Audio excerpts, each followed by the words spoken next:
Ah, ang pangalawang lecture po natin is the finances of the church. Let's turn your Bibles to Malachi 3:7-12. Finances of the church.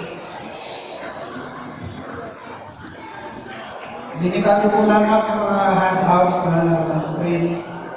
Kaya unahin naman po natin yung mga kamalakihan, mga area. At yung mga kababaihan, magtanong na lang. Sabi sa Bible, let them ask their husbands at home. Pero yung mga byuda, pwede. Malachi 3:7-12.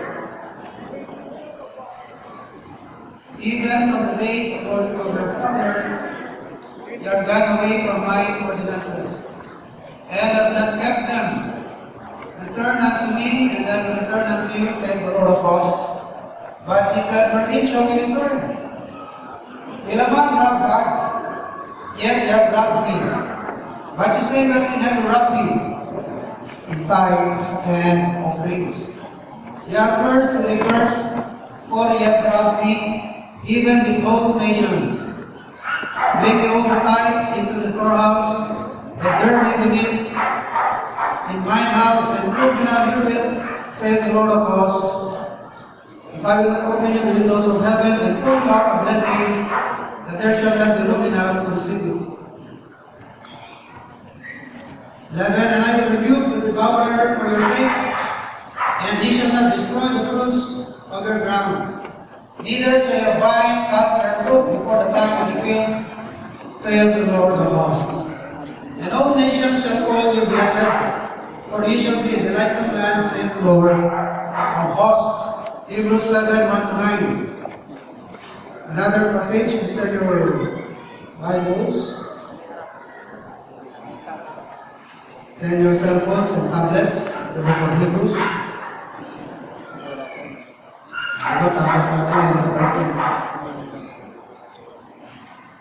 Hebrews 7:1-9.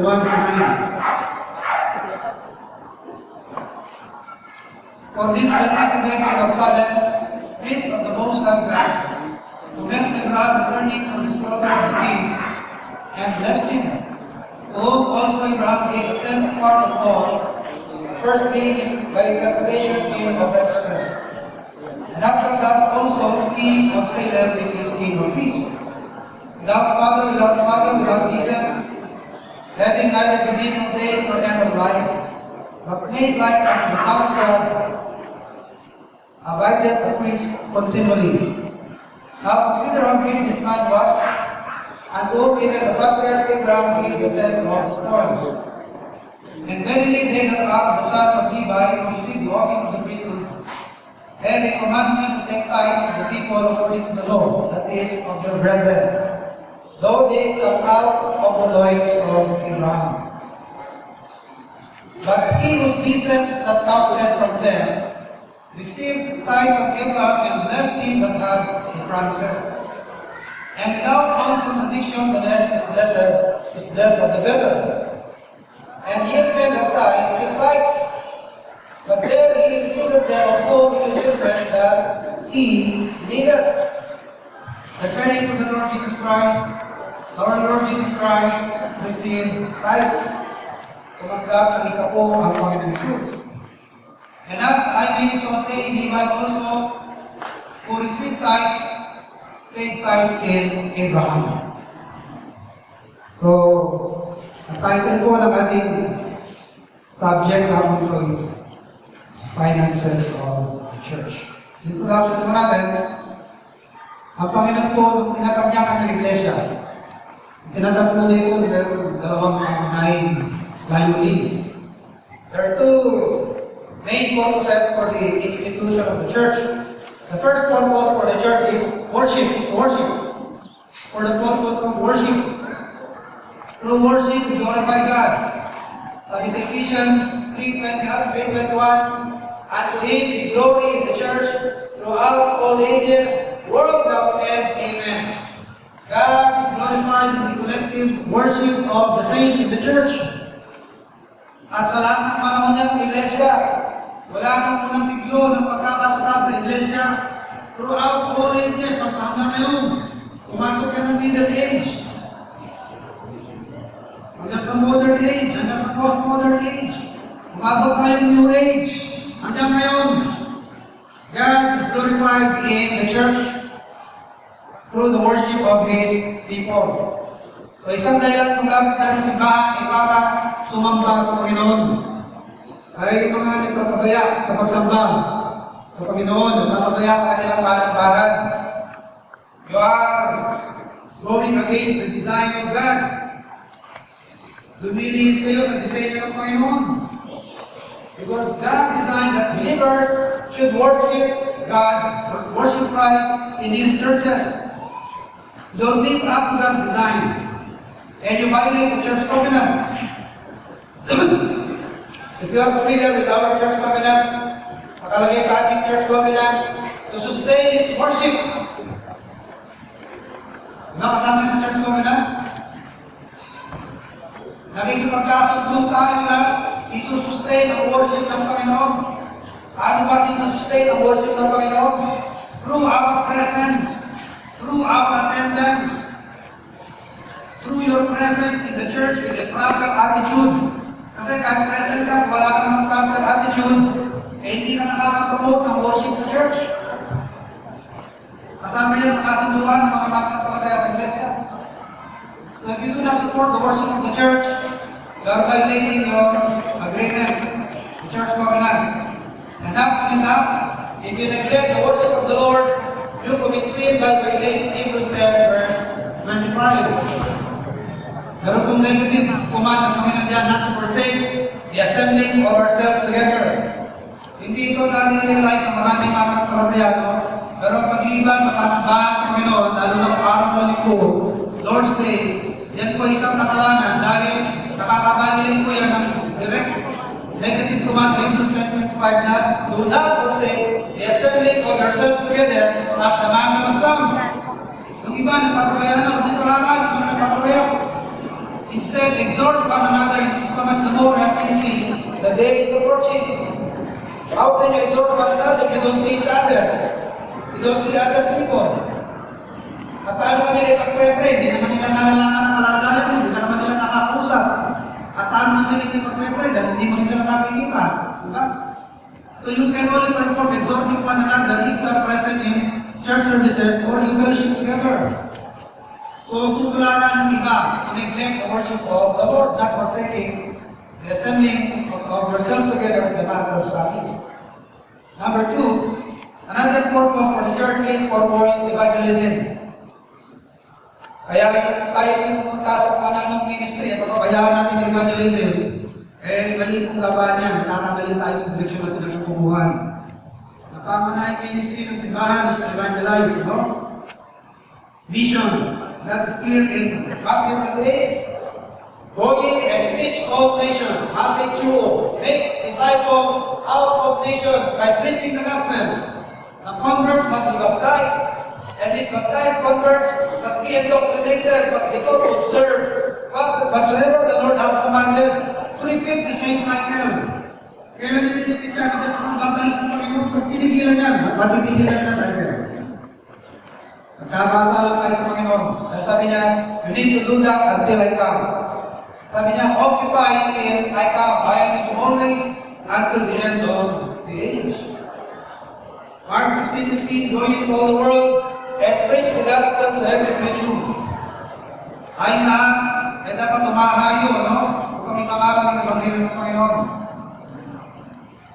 Acts 1:8, and ye shall receive power after that the Holy Ghost has come upon you, and ye shall be my witnesses, both in Jerusalem, Samaria, Judea, and to the uttermost parts of the earth. So hindi po binabago yan. Hindi pa binabawi ng Panginoon yung utos na yan. Standing pa rin po yan, tuloy-tuloy pa po yan. Kagaya rin yan ang pumayo yung pagpakarami. Hindi pa binabago yan, kaya ano po ako anti-RH. Nagbibiro ko lamang ako, no? Pero wala tayong mababasa na binabawi na yung umayo at magkarami. Para sa akin, kung kaya mo suportahan, okay lang. Huwag ka pa magpaparami kung hindi mo kaya suportahan. That is irresponsible parenting yan. Irresponsible parenthood. Problem is not population. Problem is production. Bakit ang araw naman, ang mga magulang natin, di ba? Marami sa kanila, undergrad, ang daming anak, nabubuhay naman nila. Kami nga lang, isang po kami. Kinaya naman kami. Hindi naman sila mga employed. Ano lang ang negosyo. Iraos din. Importante, may production. Kung kaya mo yung malaking pamilya, okay. Kung di mo kaya, huwag ka magmarami. So, Acts 1:8, the Lord made us His witness from Jerusalem, Judea, Samaria, and the uttermost parts of the earth. Number one, God appointed the means for the accomplishment of those purposes. Ang purpose na Diyos sa Iglesia, worship and evangelism. Paano ma-accomplish yun? May paraan ng Diyos. May paraan ng Diyos kung paano ma-accomplish na ganun ang purpose niya. Hindi po natin inililimos sa mga politiko ang ating gawain. Hindi po natin yan dinadaan sa pabingko. Hindi natin dinadaan sa parakol. Hindi natin dinadaan sa kung ng giving. Malinaw ang mga paraan ng Diyos kung paano susustentuhan, kung paano pangangalagaan ang kanyang gawain. It is through the tithes and offerings of God's people.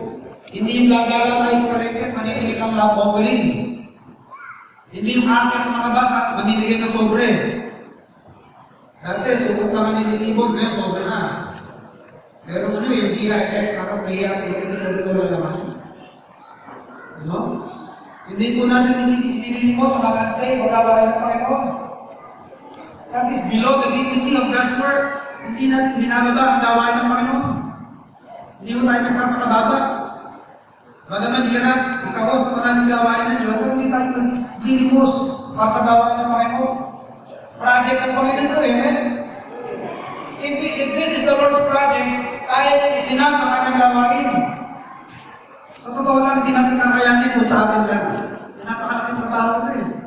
Ang pinapa-workout ng Panginoon, buong mundo, ang haba-haba ng duration ito.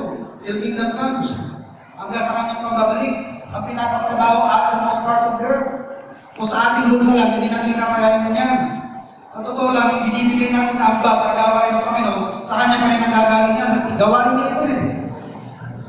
So, huwag natin ibahin ang paraan ng pagsustento sa gawain ng Panginoon. God appointed the means for the accomplishment of those purposes. Letter A, the Lord's church is to go and make disciples out of nations, baptize them. Letter B, newly baptized believers become part of the church and ought to observe the Lord's commandments as is clear in Acts 2:41. They that gladly received His word were baptized, and the same day were added to the church about 3,000 souls. In verse 47, and the Lord added to the church daily such as should be saved. Ang plan ng Diyos, lahat ng naliligtas, ay dapat maidagdag sa iglesia. Halin ko yung gawain ng evangelist, lahat ng evangelize, tapos bahala na yung na-convert kung saan gusto pumunta.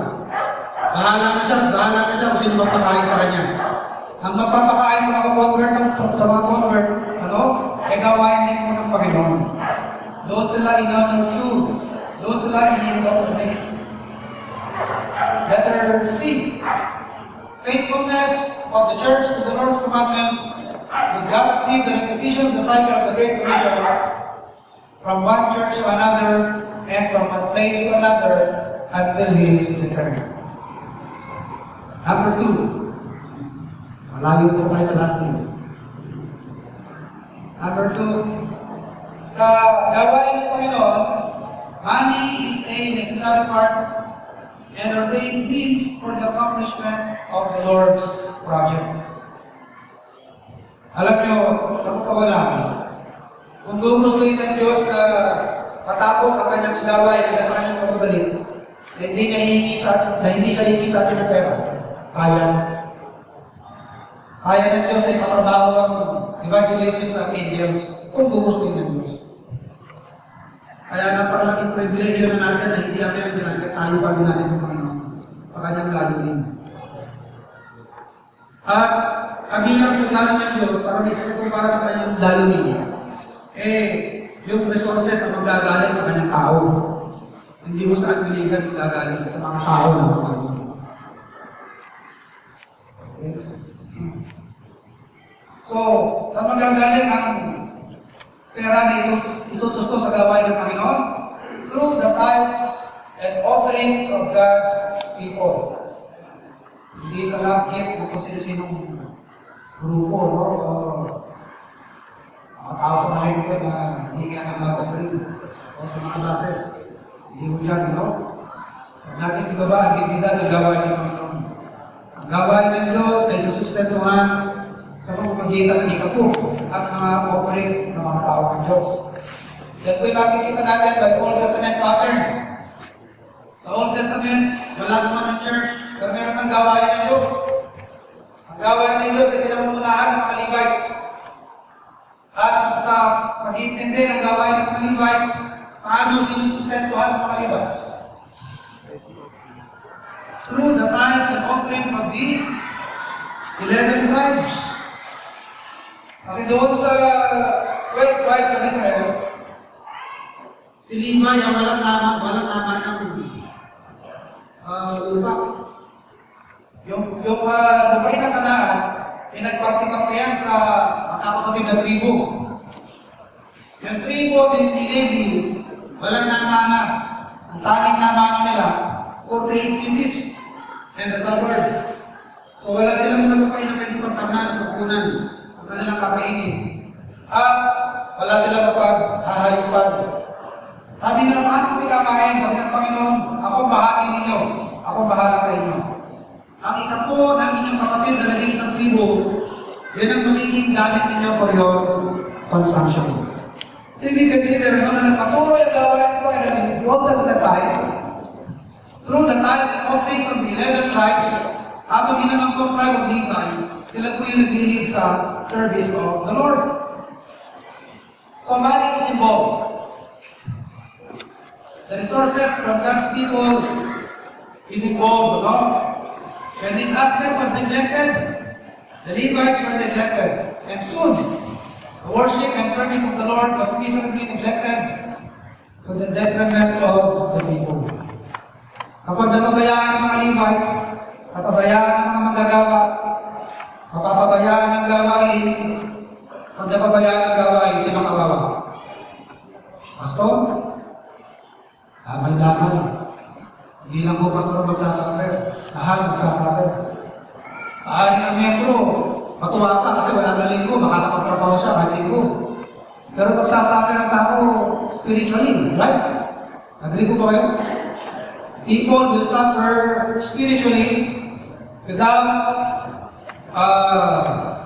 the preaching of the Word of God. Magsasuffer. Sabi ng Biblia, hindi lamang sa tinapay nabubuhay ang tao. Ano? So kung wala ng mga marang salita ng Panginoon, lahat magsasuffer. Hindi lamang yung worker, hindi lamang yung mga magtatrabaho sa gawain ng Panginoon, pati mga miyembro magsasuffer. Aring hindi sa material. Sabi ng Panginoon sa Book of Luke, a man's life consistent not in the abundance of the things which he possesses. Hindi nangangahulugan na sagana ka sa material, maganda ang buhay mo. Hindi nangangahulugan na wala kang pangangailangan sa material, abundan ang buhay mo. Bakit maraming mayamang nagpapakamatay? Diba? Marami na makain sa pera, masasaya. Diba? Effect yan ng preaching of the Word of God. Effect yan ng ministry, spiritual administration sa kanilang buhay. Kaya nung napabayaan ng mga Levites, napabayaan ng pagbibigay ng ikapo, ng offering, napabayaan ng mga Levites, napabayaan ng gawain ng Diyos, the whole nation suffered. So meron pong pattern sa Old Testament. Ang gawain ng Diyos ay sinusuportahan ng pananalapi na nanggagaling sa mga tao ng Diyos. There will be, by New Testament pattern, Makakunan po tayo sa New Testament, no? Involved rin po ang pera. Pera na magagaling sa mga tao ng Diyos, mga mananampalataya at nagagalingan. Sa earthly life ng ating Panginoon, maraming kababaihan ang involved sa ministry ng Panginoon. Ano yung can-read lang in Luke 8, Luke chapter 8, verses 1 to 3. Silipin po natin sa dali, no? Luke chapter 8, verses 1 to 3. And it came to pass afterward that he went throughout every city and village, preaching and showing the glad tidings of the kingdom of God. And the 12 were with him, and certain women which had been healed of evil spirits and infirmities, Mary called Magdalene, out of whom went 7 devils, and Joanna the wife of Chuza, Herod's steward, and Susanna, and many others which ministered unto him of their substance. Marami na involved sa gawain ng Diyos. Marami dyan yung magkaihan, pero hindi mga preachera yan. Sila po ay naglingkod sa pamamagitan ng kanilang substance. They minister to the Lord, no? Sa material na pangangailangan ng Panginoon. Number 2, the Lord expected it of the unbelieving Jews, much more of His people. Doon po sa Matthew 23, at sabi ng Panginoon sa mga Pharisees, itinatayos ninyo, bibigay ko nito po ng cumin, rue. Sabi ng Panginoon, tama yan. These things you ought to have done. Ibig sabihin, ang tithing, dapat lang talagang ginagawa. Pero ang mag-rebuke lang ng Panginoon, huwag niyo naman pabayaan yung iba. At yung isang Pharisee, no? Meron dalawang tao na punta sa templo para manalangin. One is a Pharisee, and the other is a publican. Sabi ng Pharisee, Lord, I thank thee that I am not as other men are. Extortioners, unjust, adulterers, or even as this publican. I fast twice in a week, and I give tithes of all that I possess. So mga unbelievers, mga unbelieving Jews po ito, mga kapatid, nagtatithe. And the Lord expected it of them. How much more of His people? Ngayon kung magtatithe sa mga tao ng Diyos, saan dadalhin yung tithe niya, di ba? Ito sa gawain ng Panginoon. So involved ang pera sa gawain ng Panginoon. Pero pera na magagaling sa mga tao ng Panginoon. Number 3, the Apostle Paul received love offerings from the Philippian church. Kanyang sulat sa mga taga-Pilipos, sabi niya, salamat sa inyong pag-aaralan sa akin na hindi kinakalimot. Magmula pa na ako'y nasa Thessalonica, paulit-ulit kayo nagpadala sa akin ang pangangailangan ko. At ngayon, wala na ako sa Thessalonica, bilang muna ako sa Roma, hindi niyo pa rin ako pinabayaan. Sagana ako sa maraming bagay dahil marami kayong pinadala sa akin through Epaphroditus. So these people help Paul in his ministry through material things. Another reason, money is necessary and ordained means for the accomplishment of the Lord's project. Letter B, by clear Bible statements on the subject. Malinaw ang statement ng Bible, na dapat nagbibigay ang mga nagturuan ng salita ng Panginoon, huwag makalimot sa nagturo. Huwag niyong magpakahan sa mga nababasa ko na responsibilidad ng mga mananampalataya sa New Testament, parating itinutuon sa mga manggagawa. Kahit nung araw, wala pa naman kasi sila mga buildings na minamaintain. Iba yung sitwasyon na ng araw. Ang kalagayan nila noon, they are under constant persecution. At ang may persecute sa kanila, imperyo ng Roma. Hindi malaya ang ating worship. Ang gawain nila, patago, underground. So wala silang mga building sa minamaintain. Walang binabayaran ko ng bagay. So ang mainly na pinagtutunguhan ng kanilang financial support kaya sa mga magagawa ng Panginoon. Kaya yung malimit yung mababasa sa New Testament. Ang mga naturuan ng salita, huwag makalimot sa nagturo. Mag-share ng kanilang material blessing.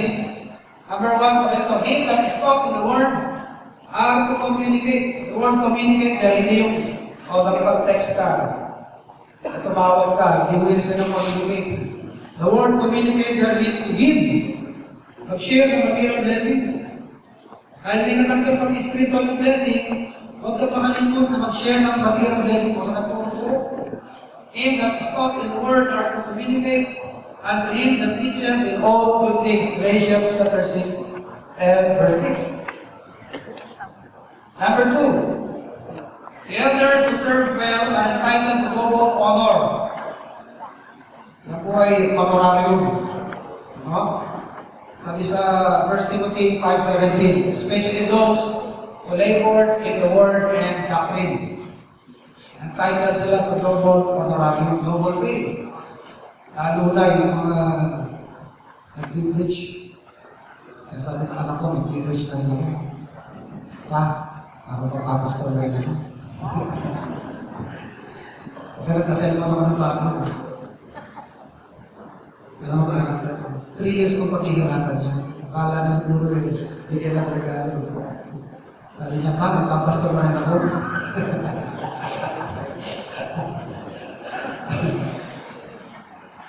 So, huwag ka malimot yung mga katuruan, no? And the elders who serve well are entitled to double pay.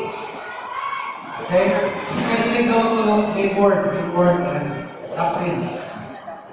Ang iba, nagkareklamo eh. At yung pastor, sila lang yung mayaman, ako ito eh. So, huwag kayong mahingit. Galingan yung pag-preach nyo. Baka naman tamad ka mag-aral, baka naman ano, kasi yan eh, parang ganito eh. Kung hindi masyadong magandang pag-aalaga sa tupa, mahina rin ang yield ng tupa, di ba? Mahina magbigay ng gatas, mahina magbigay ng karne. Pero kung magandang pag-aalaga, o tama pag-aalaga, makaka-expect ka ng magandang yield, parang ano. So, dating kaintindihan yung iba, kung sa naman ko eh, parang well-supported na kanyang mga gawa. Siguro, nag-bless yung mga tao, pinagpapala sila sa kanyang ministry. Sa halip na nakikita, hindi, galingan ko rin. Excuse my language, siguro. Mag-aaral ka rin ang tama sa iyong tungkulin sa iyong gawain. Number 3, the Lord ordained that they which preach the gospel should live by the gospel. 1 Corinthians 9:14. Number 4, that no soldier goes to war at his own charges. The husbandman eateth fruit from his vineyard, and the shepherd eats meat and milk from his flock. 1 Corinthians 9 and verse 7. And even the Lord received tithes in Hebrews 7:8. So makikita natin, ang Panginoon, ang kanyang mga manggagawa, sila po pare-pareho nakatanggap ng pinansyal na tulong mula sa mga tao ng Panginoon. Inuulit ko po ang gawain ng Diyos, hindi po yan inilalapit ko kanina ng politiko, hindi niliwas ko kanina. O hindi nilalapit sa kung ano yung organisasyon ng gawain. Pag natin ibabating nila ang gawain ng Panginoon, ano? Ito may manggagaling sa tithe and offerings ang mga tao ng Diyos. Hindi sa love-offering na ang deliver sa palengke o sa mga bus. Nasa finally naman naman. Pagdating daw po kasi ng finally, may kasunod pa yung lastly. So, nasa finally na po. So, sunod na yung lastly. Finally, number 3. Part of God's financial plan is the support of His laborers and workers. Kasama po sa plano ng Panginoon, ano? Sa pagsuporta sa kanyang gawain, kaya pagsuporta sa kanyang mga manggagawa. Okay? Ito po'y malinaw natin makikita sa scriptures, no? Pero sino po ba ang entitled? Sino po ba ang karapat-dapat sa financial support ng simbahan? Lahat ba pwedeng lumapit for support? Sino po ba ang deserving of financial support?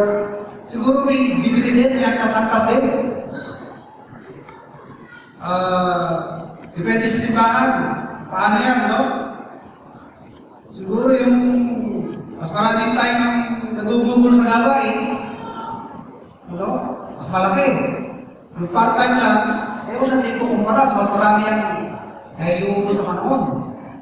Pero mainly sa atin, usually ang paid na staff sa church, pastor, ano? Pero pangilan-ilan. Pero hindi naman nangangagulo din na pastor lang binabayaran, gusto-gustuhan. Meron din po mga ibang workers sa church na dahil sa kanilang servisyo sa simbahan, naapektuhan na yung kanilang pagkakataon nila. So, suportahan nyo lang. Pwede sa atin lang silang kumita ng December dahil sa alang-alang sa gawain ng Panginoon, isinakripisyo nila yun, dapat suportahan nyo. So, sino po deserving for support? Those are workers who serve in the church at a degree that affects their personal vocation, career, or job opportunities. These people who serve well, kailangan naglilingkod naman ng tama paglilingkod. Ano? Kung maaari lang, kailangan with visible results. Hindi naman po tayo after parati sa visible results. Ano? Pero, aspektong tinitingnan din yan eh. Kahit sa Apostle Paul, nagpakita ng ebidensya. Sabi niya, hindi ba kayo ang ebidensya ng aking gawain? Kung talagang gawain ng Diyos ang pinasok natin, may ebidensya yung tinawag ka sa gawain na yun. At ang ebidensya ng panawagan ng Diyos sa atin, yung nagiging bunga ng ating ginagawa. Baka puro lang tayo activity, wala namang na-achieve. Ano? Sa isang banda, magandang po natin, tinitingnan natin yung resulta. Pero hindi naman po tayo lahat purely po sa result ng meeting. Kasi alam naman natin, increase comes from the Lord. Pero kung may tinatawag ng Diyos sa gawain, na may panawagan siya sa tao, sigurado may bunga yan eh. Ba't ka pa natatawagin? Hindi ka nila magbubunga. Di ba sabi na kaya Apostle Paul, stay in that place because I have much people in that place. Huwag ka muna maalis sa lugar na yan sa bukong Acts. Sinabi niya, huwag ka maalis dyan. I have much people in that place. Kaya ano ba ginagawa mo sa isang lugar? Wala na palang tao dyan, wala na palang magiging bunga. No? So, visible results, sabi niya Apostle Paul, ye are the proof of my calling. 1 Corinthians 9, 1 and 2. Kasi meron po mga question sa kanyang panawagan, bilang gusto. Sabi niya, matibay na ebidensya, pruweba, sa aking panawagan.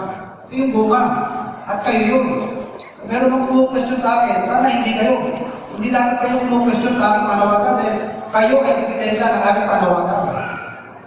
Maaaring marami kayong mga naging tagapagturo na kayo, marurunong na kayo. Pero sa mga magulang nyo, ako nagdala ng ibang ilo sa lugar ko, ako nagpioneer. Hindi kayo makakapagpalagay. Maaaring mas naging magaling na kayong guro, mas marami na kayong magagaling na teachers na yun.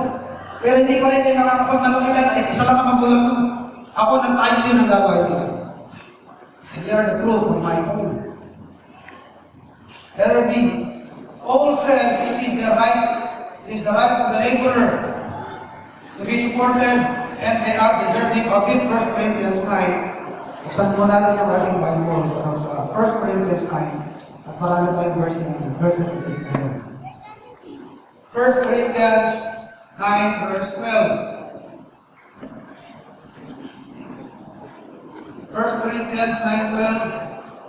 If others be partakers of this power over you, are not we rather? Kung ang iba ay may karapatang kumuha ng suporta galing sa inyo, hindi lalo na kami. Ang tinuturo niya ni Apostle Paul, deserving ang mga church workers, deserving ang mga laborers sa support, deserving ang mga manggagawa sa financial support ng mga miyembro. Ba't yung iba, nakakakuha ng kanilang karapatan sa inyo? Ba't yung doktor, tumila pa kayo sa doktor? Kunting ganun-ganun lang, nagbayad kayo. Diba? Dahil tingin nyo, deserving siya sa binayad nyo. Ilang minuto lang? 100 to, 500 to, 600 to. Ilang minuto lang, sa libo lang. Diba? Umulang ang kinukyo sa'yo. Samantala ka pastor, kasalanan ang kinukyo sa'yo. Right? Habit, bad habit ang kinukyo sa'yo. Kasalanan ang inaalis sa'yo. Buhay na walang na pinibigay sa'yo, hindi ka lusog ka. Masama ang kaloob. Pinabibigay ka, pastor. Kung yung iba may karapatang kumuha ng suporta sa inyo. Yung mga doktor, mekaniko, mga farmers, mga nagtitinda, mga nagseservice, karpintero, binabayaran nyo dahil tingin nyo, deserving sila sa bayan. Dahil may ginawa sila para sa inyo. Hindi ba karapatan din namin yan dahil may servisyo may ginawa sa inyo? So Paul said, laborers are deserving of financial support from the people na kanyang pinag-laboran. Kanyang tinulungan. Okay? So, saan po entitled? Verse 4, 1 Corinthians 9:4. The laborers are entitled to food. Pagkain. According to verse 4. 1 Corinthians 9:4. Have we not power to eat and drink? Wala pa kami karapatan kumain. Sabihin niya, ano yan eh? Rhetorical question yan eh. Tanong niya alam ang sagot. Hindi siya nagtatanong dahil hindi niya alam ang sagot pag nag-i-inquire. Nagtatanong siya na nagdidiin. Alam niya na sagot dyan. Ang isang magagawa, karapatan niyang kumain. Dahil maraming sinakripisyo niyan. Sinakripisyo niya kanyang pagkakataon ng trabaho, kumita. Pero nag-design niya kita. Alang-alang sa gawain ng Panginoon. Eh, wag mo naman gantihan ng salitang kasalanan ko, suko ko eh. Alam mo na mahirap, pinasok-pasok ko, tapos kukonsensuhin mo kami. Napaka-ingrato, no? Napaka-supportive. Hindi ko ganyan ang pagsuporta sa magagawa. Ano? So they are entitled to food and drink. Verse 5, they are entitled to financial travel support and other expenses. Have we not power to live without a sister, a wife, as well as other apostles and the brethren of the Lord and Cephas? Eh kung isusuko natin sa pag-mission sa manggagawa, at kung meron ka sa suportahan ng asawa para makasama, meron kayo ng division na nagsosolo. Wala kayo. Mayroon po nag-division na nagsosolo. May asawa ka, hindi mo madala-dala yung asawa mo sa pag-division dahil hindi tayo suportahan. Masyadong expose sa temptation, di ba? Saka malungkot, nagsosolo, malungkot. Alalayo ka. Tayo lungkot kung saan ay babalik eh. Ano? Mabuti ko na ibabalik sa tama kasi ibang andukan na ibalik yan. Lalo nasira ang pag-imisyon. Kaya sabi ng puso ko, entitled na mga magagawa ang masuportahan sa kanilang panginoon. Mag-travel, mag-misyon, hindi pamilya, kasama sa susuportahan pati pamilya. Karapatan niya. Eh, yung mga kumpanya nga sa labas, di ba? Pag alam nila kung ano ka, kailangan nila sa kumpanya, halagaan ka yan. Pag nag-threaten ka, naliliman ka ng kumpanya, tatapatin nila yung mag-gahit sa'yo, di ba? Hindi ka nila makakawala. Ano bang gusto mo? Ano, pag-aalay? Kotse? Ano gusto mo? Kailangan ka nila eh. Tapos pag magagawa na doon, ayaw ko diba? Marami naman yan. What else? Financial support for basic needs. Number 4, double honor or double honorarium. 1 Timothy 5:17. Saan po natin 1 Timothy 5:17.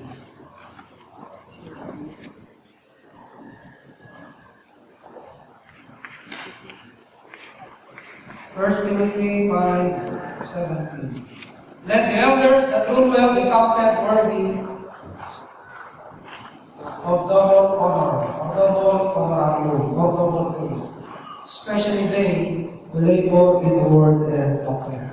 Ang tanong ko ngayon sa lahat ng simbahan natin ito, nagagawa ba natin yan? Nagagawa ba natin yan sa ating magagawa?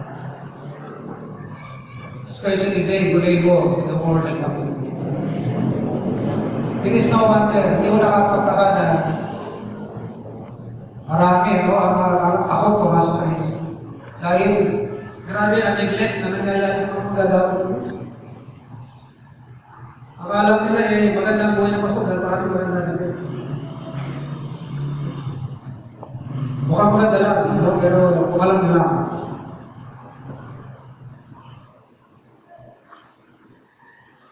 Kaya maraming mga kalalakihan, harap ako, magsuko ng buhay. Dahil nakikita lang paano na pagbayaan ang magagawa. Samantalang sa secular na hanap buhay, no? Grabe ang suportahan nila yung kanilang mga laborers, employees. Okay. So they must be given adequate, reasonable, and comprehensive support. And what is the basis for this right? Bakit merong karapatan? Ano naging basihan ng kanilang karapatan sa support? First, balik tayo sa 1 Corinthians chapter 9. Meron pong biblical basis. Bakit ang mga manggagawa ay entitled for support? Number 1, reason. Logical lamang yan. 1 Corinthians 9 and verse 7. Who goeth to warfare anytime at his own charges? Meron bang sundalo na sasabak sa gera pati baril niya? Sabi balik. Sa Pilipinas lang nangyayari yan. Under the Philippines. Dati, ako pulisan natin 5,000 pulis. Walang baril. Diba?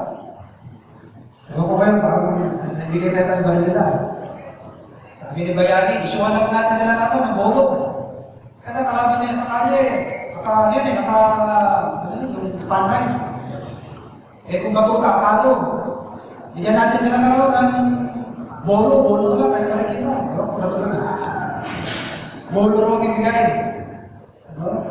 Walang baril na ibigay Pero sa ito lang mga kapatid, ang sundalo mo yan, suportado mo yan, hindi yung buka ka ng sundalo sige, sumaba ka na, bahala ka na sa uniform mo. Bahala ka na sa helmet mo, bahala ka na sa baril. So, reasonable lamang yan. Na dapat lang sila supportahan. Okay? It's only reasonable that they must be supported. Sabi nito, who goeth a warfare anytime at his own charges? Who planted a vineyard and eateth not of the fruit thereof?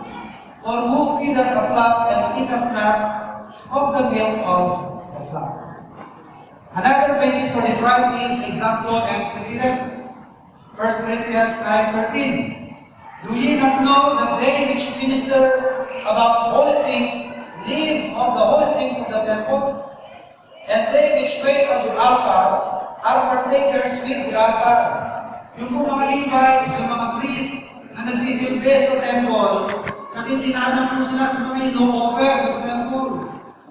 Yung mga offerings, yung showbread, yung karne, yung hayop na kinakakay, dinadala sa tabernacle, dinadala sa temple, nakikinabang doon, mga nagsaservice ka. Kung maalala nyo, si Hofni at Kapinihan, di ba? Inabuso naman nila. Naging matakaw sila. Hello? Pero sila muna nakikinabang. Actually, these people get the best because they get from the tithes. Tithe yan ng taong bayan, tithe yan ng 11 tribes. Offering nila yan, na-offering nila the best. Kaya kung gusto nyo makatikim ng the best, sa Levites, andun ng the best na pagkain. Kung gusto nyo makatikim ng pinakamasarap na regalo, humingi kayo sa mga nire-regalo sa pastor. Dahil mga pastor na nire-regalo sa pastor, the best. Sana. Dahil sa Old Testament time, mga nasa temple, nakikinabang sila sa mga best na ino-offer sa temple. So may precedent.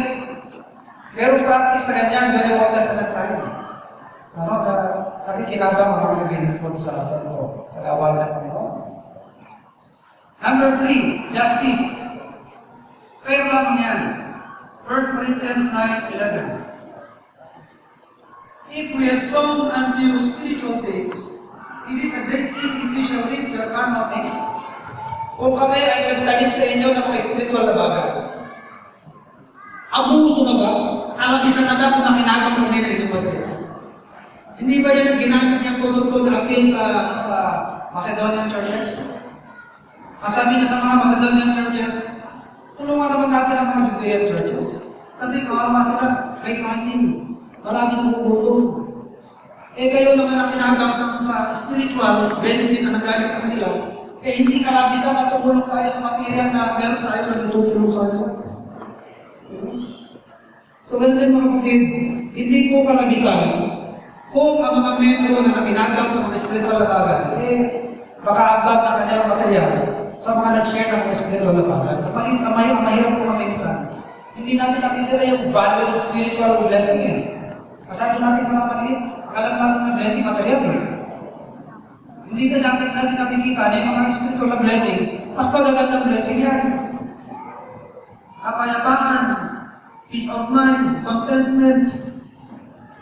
Kung may relasyon ka sa Panginoon, naseset mo yung forgiveness of sin.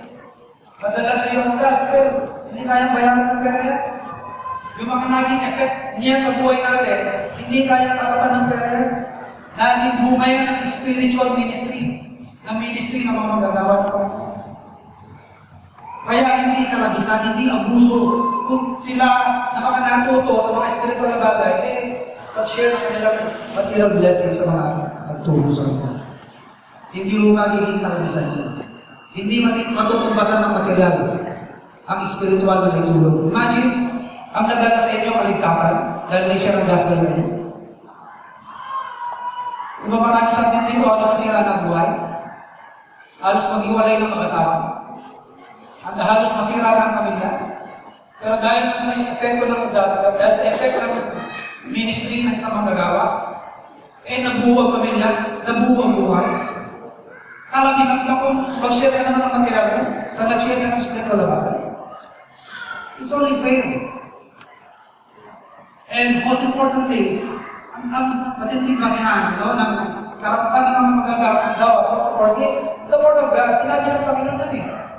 Verse 8 of 1 Corinthians 9. Say I these things as a man, or saith not the law, the same also. Ako lang ba ang nagsasabi na karapatan natin masuportahan? O ang Biblia mismo ang nagsasabi na entitled na mga magagawa sa support? Rhetoric question yun eh. Sinasabi ni Paul, alam niyo na sagot yan. Hindi lang ako ang nagsasabi na entitled na mga magagawa sa support. Ang Biblia mismo, ang Diyos mismo ang nagsasabi na entitled sila. So sapat ang dahilan yan. No? Say, I these things as a man, or saith not the law, the same also. Or it is written in the law of Moses, thou shalt not muzzle the mouth of the dogs that treadeth out the corn. Yan daw kung baka na gumigiit sa iyong trigo. Kung paminsan-minsan, bumumuya at yung baka, hayaan mo siya, nakatrabaho siya eh. Gumigiit siya sa iyong ginigiit niya eh. Tinetres niya yung pananim mo eh, yung harvest mo eh. Kung kumain siya, hayaan mo. Yung iba sa lista. Puro pakinaban ng mga gusto. Puro get, ayaw magbigay, ayaw mag-share. Gusto lang mag-extract doon sa baka niya. Pero bubusalan niya, binamazal niya. Para hindi mabawasan yung kanyang gain. Hindi siya makapag-share. Sadis na yun. Malupit yun. Sabi ng Panginoon, thou shalt not muzzle the ox that treadeth out the corn. Bakit sinabi ng Panginoon niya? Nagmamalasakit ba siya sa baka? O ginagamit ang illustration niya para ipakita ng mga believers ay dapat magmalasakit sa mga naglilingkod sa kanila. Nagmamalasakit ang Diyos. Pinapakita ng Diyos ang pagmamalasakit niya sa kanyang mga magagawa. At dapat pakitaan ng pagmamalasakit niya ng mga pinaglilingkuran. So hindi lang si Paul na nagsabi nun. Ang salita ng Diyos ang nagsabi niya. Ang Diyos ang nagsabi niya. That laborers are entitled to financial support.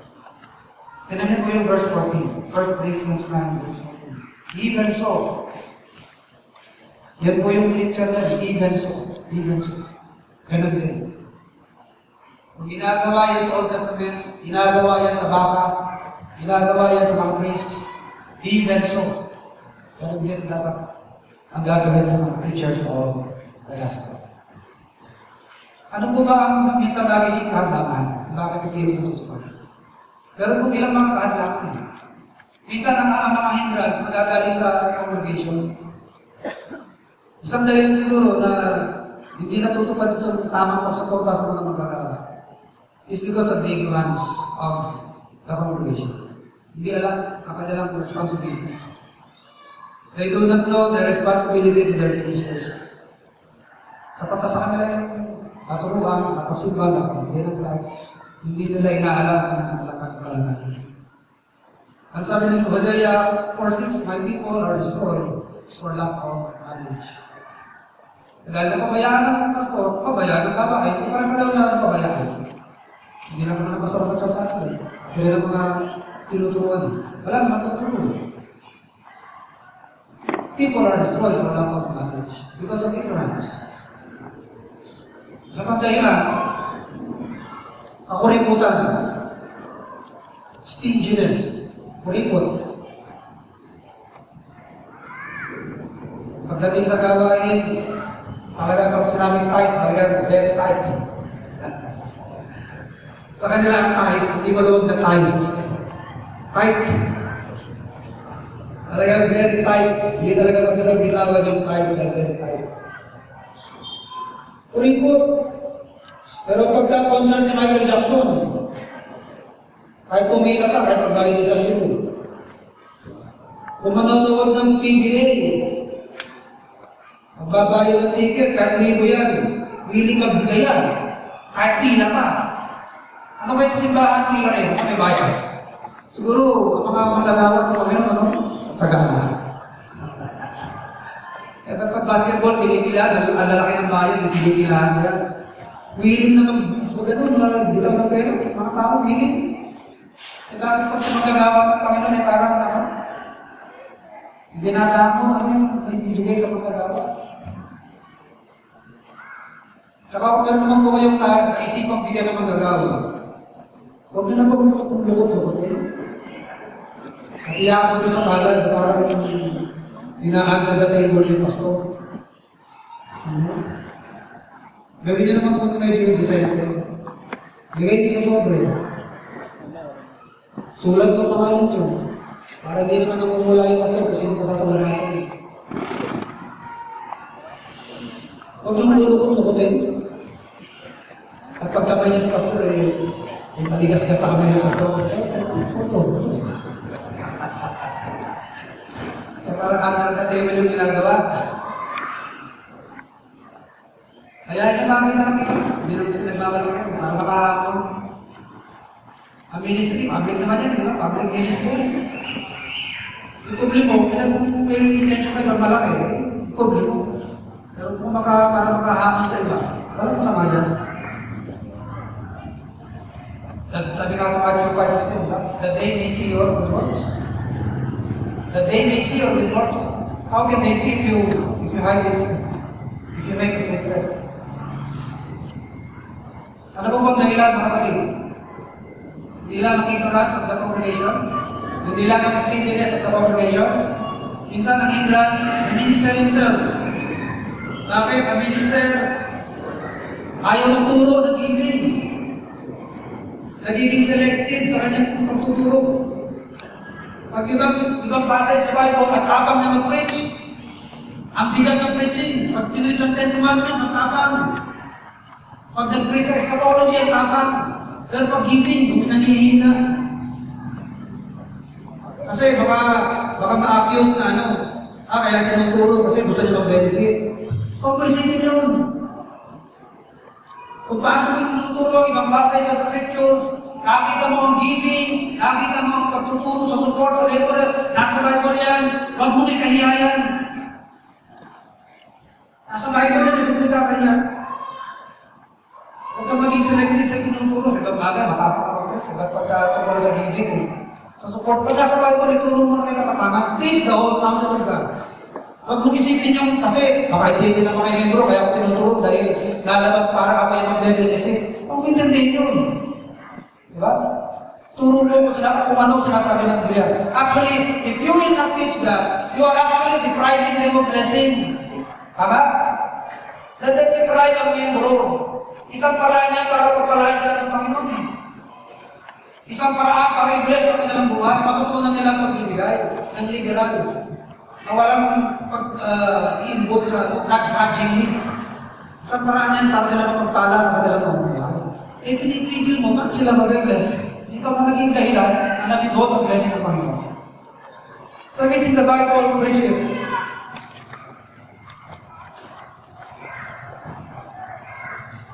Lastly. Pero yung last day, may kasunod pa rin yung conclusion.